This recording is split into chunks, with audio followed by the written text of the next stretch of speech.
Peace is more than the silence of guns. It is dignity restored, promises fulfilled, lives rebuilt. In October 2012, the government of the Philippines and the Moro Islamic Liberation Front signed the Framework Agreement on the Bangsamoro, an accord that set the course from decades of armed struggle toward a future of peace. This was followed by 4 annexes and an addendum that became the roadmap for transition. On March 27, 2014, both parties signed the Comprehensive Agreement on the Bangsamoro, or the CAB, cementing the promise to end decades of conflict and begin the long journey toward healing. And Mr. Mohagher Iqbal.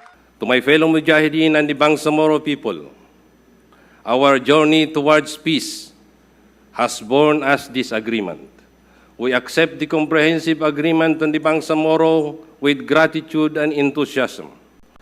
The signing of the CAB marks the starting point of another level of struggle to ensure that the terms of the agreement will be faithfully implemented and will ultimately be instrumental in realizing the aspiration of the Bangsamoro people for lasting peace, justice, and prosperity. From the very beginning, the Annex on Normalization emphasized a core principle, that implementation must be parallel and commensurate, a principle that, to this day, has yet to be fully observed. Since then, the MILF has honored its commitment, decommissioning over 26,145 of its combatants and thousands of firearms, from phases 1 to 3. This was not a surrender of weapons. It was a transformation from being combatants to becoming pillars of peace in their communities. Unlike standard disarmament, demobilization, and reintegration, DDR programs in other contexts, the Bangsamoro peace process follows a normalization framework,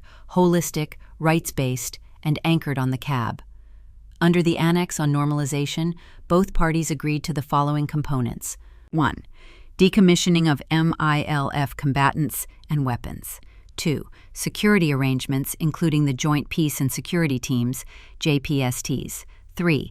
Socioeconomic Development Program, including decommissioned combatants and their communities. 4. Confidence-building measures, amnesty and camps transformation. 5. Transitional justice and reconciliation. 6. Policing, establishment of Bangsamoro Police. 7. Disbandment of private armed groups. 8. Redeployment of AFP units. 9. Disposition of unexploded ordnance and landmines. 10. Program for Reduction and Management of Small Arms and Light Weapons, or SALW, of individuals and groups. It goes beyond decommissioning, aiming to restore dignity and rebuild lives through these interlinked components, linking peace, security, and development into one shared vision.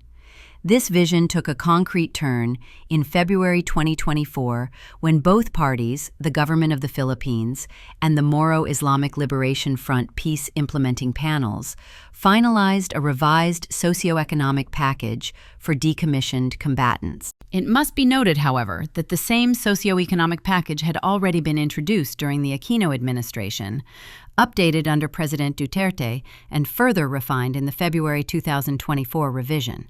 It carries similar components, such as social protection, sustainable livelihood, capacity building, etc., many of which had already begun rolling out even before the 2024 enhanced package was formally finalized and approved by both implementing panels. That February 2024 agreement, the revised socioeconomic package, was meant to turn commitments into concrete change. Social protection, capacity development, livelihood, employment assistance support, and small-scale infrastructure, including housing, for 26,145 decommissioned combatants. Yet, in July 2025, the MILF Central Committee resolved to defer the fourth and final phase of decommissioning. 14,000 more combatants and 2,450 weapons. Why? Because peace is a shared road. Because promises made must be matched by action. The principle of parallel and commensurate implementation has long guided this process. However, recent actions taken solely by the national government without prior consultation have created concerns about whether this balance is being maintained. This is not turning away from peace. It is standing firm for the integrity of the process. True peace is not just about putting weapons beyond use, but about mutual respect and trust. And if one side breaks its commitments, how can the other move forward with certainty? Under the Annex on Normalization of the Framework Agreement on the Bangsamoro, the government of the Philippines explicitly committed, under the provision on resource mobilization, to provide the necessary funding for the normalization process. This means the national government bears the main duty to ensure the resources and support required for normalization. This duty is also clearly affirmed in the Bangsamoro Organic Law. Under Article 14 of the BOL, the normalization process goes beyond a political undertaking. It is a binding legal obligation. Section 1 makes it clear. The Bangsamoro government, with funding support from the national government, shall intensify development efforts for the rehabilitation, reconstruction, and development of the Bangsamoro Autonomous Region as part of the normalization process. In essence, peace here is not just an aspiration, but a shared responsibility, anchored in law and in the agreements of the peace process.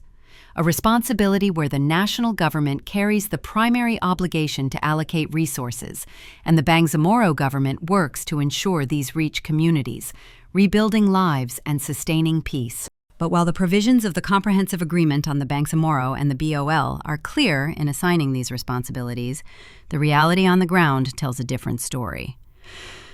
The commitments made under the peace agreement and reinforced by the BOL often fall short in practice, revealing significant gaps in delivery, particularly in funding, which directly affects the timely implementation of the normalization program. From the outset, the agreements envisioned decommissioning as a graduated process, phased, deliberate, and tied to progress in other aspects of normalization.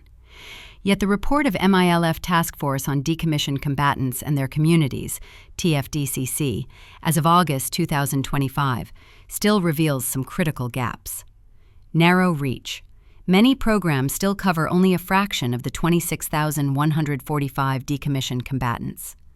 While there have been some implementations, such as civil registration, where 16,806 decommissioned combatants out of 26,145 were registered, this was implemented mainly by initiatives for dialogue and empowerment through alternative legal services, or IDEALS. Limited follow-through. The focus remains heavily on the one-time 100,000 pesos cash assistance. Sustained livelihood support and long-term income opportunities have been limited, with minimal monitoring on outcomes such as employment or business development. Funding and program constraints. The study grant program further shows the gap in delivery. Out of 26,145 decommissioned combatants, only 631 beneficiaries, either the combatant or a next of kin, were reached, with each scholar receiving just 25,000 pesos in support. This limited reach underscores how far current interventions are from meeting the scale of need. Other interventions, such as values transformation training and sustainable livelihood program, have also faced delays or incomplete rollout. These realities point to a deeper challenge. Without stronger funding, clearer institutional ownership, and sustained government leadership, commitments risk remaining small-scale projects rather than the comprehensive, transformative programs that were promised. Slow progress in other tracks. Beyond decommissioning, key components such as the disbandment of private armed groups, DPAGs, Program for Reduction and Management of SALW, transitional justice, camps transformation, and other components show little visible movement. In terms of the socio-economic package for decommissioned combatants, in small infrastructure, for example, both the national and Bangsamoro governments have provided funding support. The Office of the Presidential Advisor on Peace, Reconciliation, and Unity has initially allocated 420 housing units, while the Bangsamoro government has committed a comparatively larger share with 600 housing units with accompanying facilities. Both remain in the pipeline for implementation. On camps transformation, reports from the Joint Task Force on Camps Transformation indicate that most implementation efforts are still ongoing, with the largest bulk of investments between 2015 and 2025 coming from the regional government. Regional allocations, first under ARMM and later BARMM, have consistently carried more weight compared to the national government. For example, Regional funding accounted for about 82% of total investments, amounting to more than 12 billion pesos. By contrast, the national government contributed only about 15%, or just over 2 billion pesos, while international development partners have provided around 300 million pesos in support over the years, with more recent contributions being channeled through the Bangsamoro Normalization Trust Fund, BNTF, since 2021. This reflects the broader pattern observed across the normalization process, where regional and external resources often fill in gaps that should have been more directly addressed by national funding. There is also the case of unilateral implementation, such as in disbandment of private armed groups, where actions have largely proceeded under the national government, falling short of the joint coordinated approach envisioned in the peace agreement. This underscores the principle of jointness, which is central to the comprehensive agreement on the Bangsamoro, that both parties must carry out their responsibilities in parallel, substantially, and together. These gaps reflect not only the challenges in implementation, but also the constraints of limited funding. Without adequate resources, even well-intentioned commitments risk remaining unfulfilled. Let us take a closer look at the national government's allocations through OPOP-RU in the last 2 years.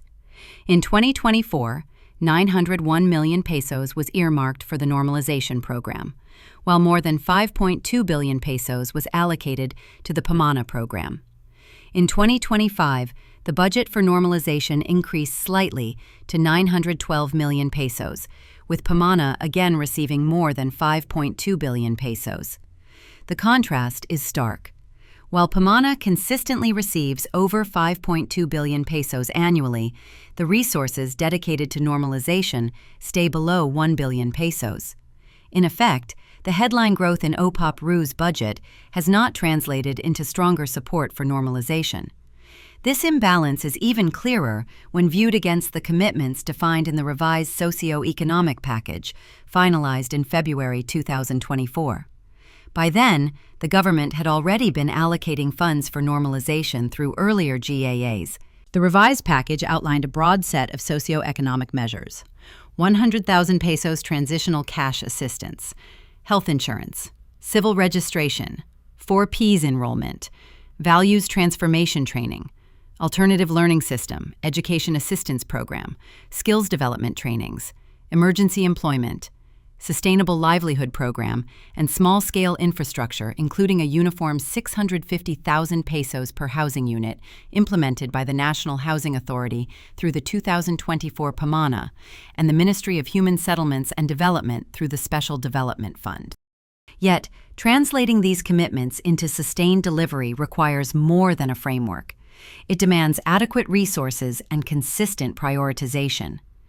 In 2025, even with OPOP-RU fully aware of the agreed package, the funding remains insufficient and appears to be given less priority compared to other peace tables under its mandate. With 26,145 already decommissioned from phases 1 to 3 and 14,000 still waiting for the fourth and final phase, the current allocation remains far below what is needed to fully cover even the socio-economic packages. And if it cannot meet this most basic obligation, it is even less able to support the other critical components of normalization. For example, camps transformation is another critical component of normalization that faces the same challenge. Even with clear frameworks such as the Camps Transformation Plan and the Camp Transformation Investment Program, or CTIP 2023 to 2028, with an indicative budget of about 10 billion pesos, implementation remains substantially incomplete. From 2023 to 2025, total appropriations amounted to only 3.6 billion pesos, just about 36% of the requirement, which is around 10 billion pesos. Of this amount, BARM shouldered the largest share, providing around 62%, or more than 2.3 billion pesos, to support the implementation of CTIP 2023 to 2028. The national government contributed roughly 31%, or more than 1.1 billion pesos, while international development partners accounted for about 7%, or 215 million pesos. Yet the expectation was for more direct provision of resources by the national government, consistent with its role as the main duty bearer. This raises difficult but necessary questions. Can the same level of priority accorded to PAMANA also be extended to normalization? Can the PAMANA program, with its predetermined projects such as roads, bridges, social protection, and agricultural productivity for other peace tables, also be strategically aligned to complement and reinforce the Camp's Transformation Investment Program in the Bangsamoro, so that this urgency is met with both resources and sustained support? And how about the other normalization components? Are they being adequately supported? How have OPOP-RU and the Inter-Cabinet Cluster Mechanism on Normalization been ensuring that progress is parallel and commensurate across all tracks, not just decommissioning? Ultimately, the message is clear. Normalization has not received the level of priority necessary to meet commitments. Until resources are brought into line with these commitments, critical obligations will remain substantially incomplete, slowing down peace dividends that should already be reaching communities. The MILF does not close the door. It simply asks, let the implementation of normalization be parallel and commensurate. Let our commitments walk together hand in hand, not one behind the other. The MILF's decision to defer the final phase of decommissioning is not a step back from peace, but a stand to protect the integrity of the agreements. It underscores the reality that decommissioning cannot progress in isolation while other components lag behind. For the peace process to deliver its dividends, there must be seriousness in fulfilling commitments, jointness in decision-making, and mutual respect in implementation. This is also a respectful call for the national government to match its obligations with the same resolve and consistency being demonstrated on the ground. The Bangsamoro peace process can only advance if both parties fulfill their commitments across all components of normalization, moving together in parallel and with substantial implementation. Because only when every strand of normalization moves forward together, and when commitments are backed by concrete action, can the vision of a just and lasting peace be realized. And most importantly, the strength of partnership will be demonstrated when both parties honor their commitments side by side, ensuring that trust and confidence in the peace process are not only restored but sustained.